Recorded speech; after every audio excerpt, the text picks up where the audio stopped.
Last time मैं जब मिली थी ना कोई लड़की थी, ना शादी की कोई बात हो रही थी, बल्कि हम बात कर रहे थे कि तुम्हारे लिए कैसी लड़की होनी चाहिए। और अगली दफा मैं मिल रही हूँ, शादी भी हो गई, सब कुछ हो गया, हनीमून भी हो गया। ये इतनी जल्दी लव कैसे हुआ? एक तो लास्ट टाइम जब आप मिली थी तो लड़की तो थी जब हम मिल रहे थे, लेकिन ये था कि जिंदगी में कोई लड़की नहीं थी।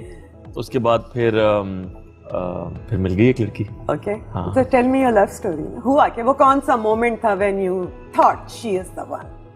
हम लोग अवार्ड्स पे थे, हम अवार्ड्स पे ह्यूस्टन में, नहीं टोरंटो में। तो वहाँ पे मैं देखता हूँ एक एक्ट्रेस वहाँ परेशान घूम रही है कि उसका फोन खो गया। ओके, उससे पहले तुम एक दूसरे को नहीं जानते? एक दफा लास्ट अवार्ड्स पे हम मिले थे और हमने एक तस्वीर खिंचवाई थी शायद। ओके, बस वो इतनी जान पहचान थी, मैंने काम भी नहीं दिखा था। ओके, और वो इस तरह जानती थी कि वो मेरे फिल्म के प्रीमियर पे आई थी। ओके, तो लाहौर से आगे गए तो बस मैंने देखा वो परेशान है। मैं गया, मेरा एक्ट खत्म हो गया था। तो मैं अमूमन एक्ट खत्म हो जाए तो मैं अवार्ड शो से चला जाता हूँ कि आप अपना काम करें। क्या बात है आपकी। तो उन्हें होना भी यही चाहिए अगर आपका कुछ नहीं है अवार्ड में, कि आपको अवार्ड मिलना भी नहीं है। बाकी तो कोई इस काबिल ही नहीं कि उनके लिए बैठा जाए।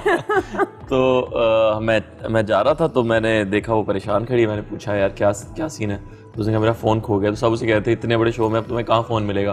तो मैं शायद वाहिद आदमी था जिसने कहा कि नहीं फ़ोन मिल जाएगा, फिक्र नहीं करो। You were hero. हाँ, तो मैंने कहा नहीं मिल जाएगा। मैंने सिर्फ इतना कहा और एक औरत वहाँ से फ़ोन लेके आ गई, अरे आपका फ़ोन। तो वो खुश हो गई। उसके बाद फिर सहीफ़ा, मैं और हेरा मानी, हम लोग एक ही गाड़ी में, मेरे एक जानने वाले थे उनकी गाड़ी थी, तो उनमें मैंने इन्हें ड्रॉप कर दिया होटल। और ये भी मेरे साथ जल्दी आ गए शो से। और उसके बाद अगले दिन से हम लोगों ने हैंग आउट करना शुरू कर दिया इकट्ठे। और बस आई लाइक्ड हर। तो बस। और उसको कब पता चला? ये पता उसको कब पता चला कि you are the one? Toronto में ही पता चल गया था उसे भी। क्लिक कर गए उसने वहीं पे? माना काफी अरसे बाद। अच्छा, तो किसने पहले मैंने मोहब्बत का इजहार किया? मैं बहुत एक्सप्रेसिव हूँ। आसानी से मान गई? नहीं, मैंने उससे सीधी बात की कि मैं घुमाना फिराना नहीं चाहता तुम्हें, और 10 साल का एज डिफरेंस भी है, 11 साल का। तो मैंने कहा मुझे अच्छा भी नहीं लगूंगा। तो मैंने कहा यार शादी करनी है मुझे। हाँ। अगर तुम्हारा है इंटरेस्ट तो ठीक है, नहीं है तो बता दो। तो ऐसी कौन सी बात है इकरा में जिसको देख के तुमने सोचा था कि yes she is the one, इससे शादी करूंगा? मैं उसकी अम्मी से मिला था। तो उसकी अम्मी बहुत ही नफीस खातून है, बहुत ही केयरिंग, बहुत ही सादा तबीयत। तो मुझे अंदाजा था इनकी बेटी है तो ये इसमें कुछ तो इन जैसा होगा। और उसमें बहुत कुछ है उन जैसा। अच्छा, कि अम्मी को देख के अंदाजा लगा लिया, मैंने अंदाजा लगा लिया कि खूबियां बच्ची में भी जरूर होंगी। आप खुद जानती हैं आप में जो खूबियां हैं आधी तो आपकी बेटी में होंगी, या हो सकता है ज्यादा हो। होपफुली खूबियां ही हो, बुराइयां ना हो। अच्छा, दूसरी बात मुझे बताओ कि क्या वजह है ये जिप क्यों नहीं होता? कंट्रोवर्सीज में क्यों फंसे रहते हो? नहीं, अब तो काफी हद तक जिप कर लिया है मैंने, क्योंकि अब मुझे लगता है कि मेरे साथ एक और शख्स भी आ गया तो उसके लिए कोई मुसीबत ना हो। ओके। तो काफी ज्यादा जिप कर लिया मैंने। और कंट्रोवर्सीज में मैं यूं फंस जाता हूँ कि मैं कह देता हूँ दिल की बात जो मुझे लगता है कि कहना चाहिए। इतना खामोश तो मेरे ख्याल में टेबल कुर्सी हो सकता है जितना आजकल इंसान है। आपको एज एन, देखो आप थिएटर भी करते हो, आप होस्ट भी हो, आप एक्टर भी हो, और इन सब के बाद आप एक सेलिब्रिटी भी हो। अपनी रिस्पॉन्सिबिलिटीज का अंदाजा है कि इस माशरे को क्या वापस करना है, इस फेम का क्या फ़ायदा उठाना है, इस फेम को किस तरह यूज़ करना है?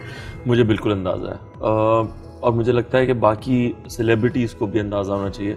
मैं तो अपने आप को सेलिब्रिटी मानता नहीं हूँ एज सच, क्योंकि मेरा थिएटर से स्टार्ट है। तो आप बहुत ही ज़्यादा हम्बल होते हैं, क्योंकि आप ज़मीन पे बैठे होते हैं, आपको पैसे भी नहीं मिल रहे होते, फेम भी नहीं मिल रहा होता। तो मैंने ज़्यादा काम तो वही किया।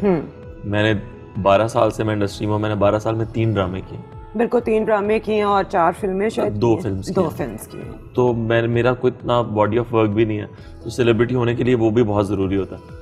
तो मुझे लगता है कि जो सेलिब्रिटीज़ हैं जिनके नाम पे चीज़ें बिकती हैं, उन्हें बस ये देखना चाहिए कि वो बेच क्या रहे हैं। तो उससे मुझे बहुत, आजकल वो एक कोई नस्वार आई हुई है पैकेट वाली, वो हर एक्टर उसे एंडोर्स कर रहा है। तो मैं बोला नहीं उस बारे में कभी भी कि क्यों कर रहे हैं। मे भी उनको ज़रूरत हो, मे भी इसलिए मैं खुल के अभी भी ना उनका लॉजिक ये होता है कि पैसे मिल रहे हैं, हमें पैसे मिलेंगे, हम कुछ भी मुझे सिर्फ ये कि कोई आपको देख के अगर वो करने लगेगा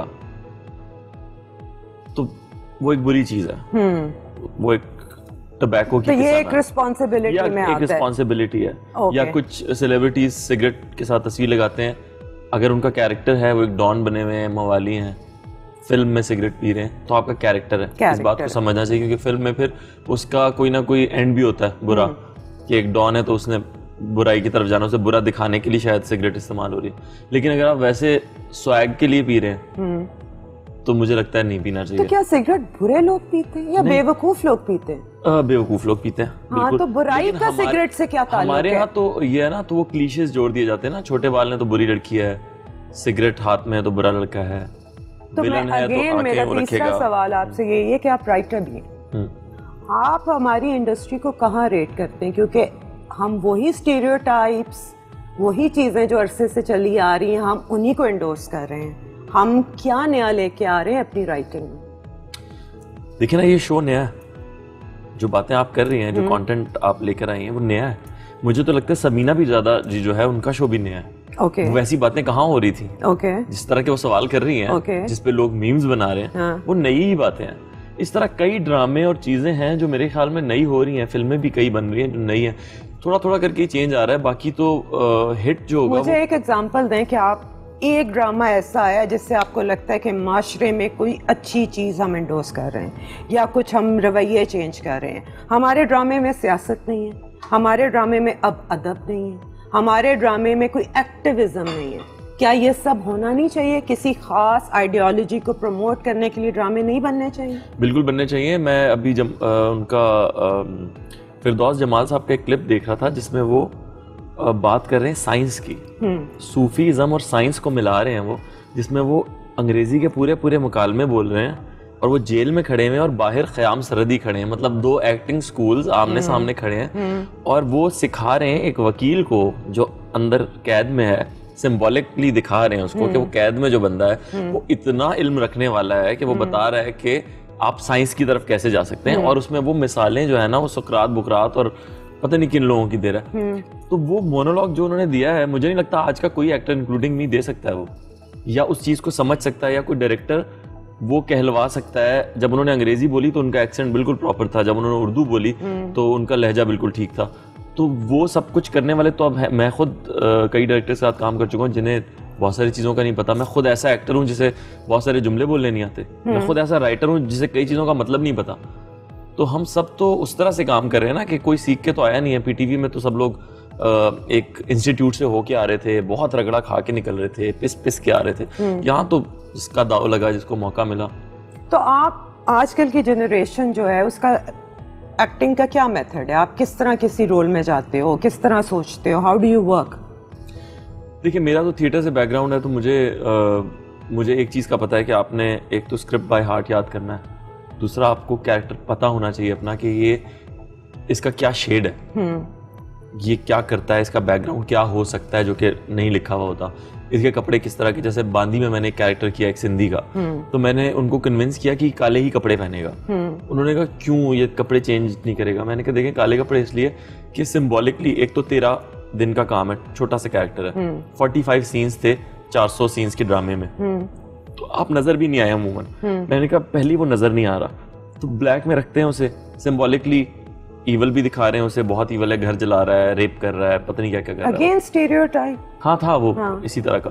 तो मैंने कहा उसको आप काले में रखते हैं तो शायद लोगों को, मैं तो रजिस्टर करने के हिसाब से कह रहा था कि रजिस्टर हो जाएगा वो कम से कम, कि जब भी ये आता है बंदा तो खास म्यूजिक तो बजेगा, मुझे पता है डायरेक्टर पीछे से बजाएगा, एक खास लुक तो मैंने बनानी है, मैंने मूछें दाढ़ी बढ़ाई, बाल बढ़ाए, तो वो स्टीरियो टाइप कैरेक्टर था जैसे गब्बर सिंह था।